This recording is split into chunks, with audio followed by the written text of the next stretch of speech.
a 15 millions de personnes mal logées.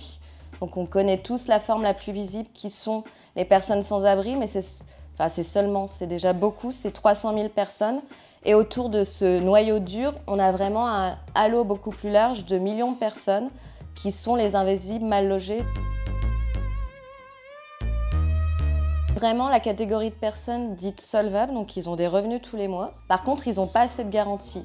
Donc les garanties traditionnelles qui sont d'avoir 2 garants, gagner 3 fois le montant du loyer, d'avoir un CDI. Quand ils vont aller voir les bailleurs sociaux qui font des logements HLM, là on va leur dire « Désolé, vous n'êtes pas prioritaire parce qu'ils ont trop de revenus ». Le premier frein pour tous les propriétaires, c'est la peur des impayés et dégradations. Donc Gestia Solidaire, c'était apporter une solution vraiment concrète à cette problématique de mal logement, où on est en capacité d'offrir d'un côté des logements moins chers, mais aussi une sécurisation pour les propriétaires avec des garanties loyers impayés et dégradation.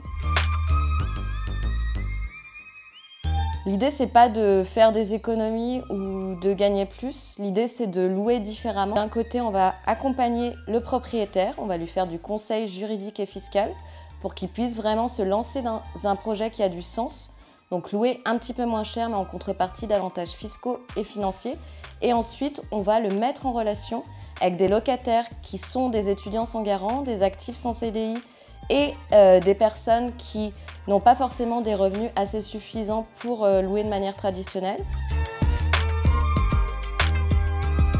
L'essence de Gestia Solidaire, c'est engager un propriétaire à louer moins cher en contrepartie d'avantages fiscaux et financiers. Et derrière aussi, on sécurise le risque d'impayé, de dégradation.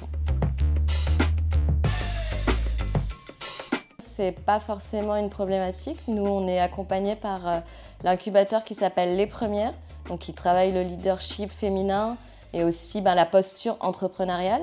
Moi, j'ai toujours baigné dans un milieu d'entrepreneurs féminins. À d'oser aller rencontrer d'autres entrepreneurs à impact, de comprendre leur modèle pour s'inspirer et s'entraider.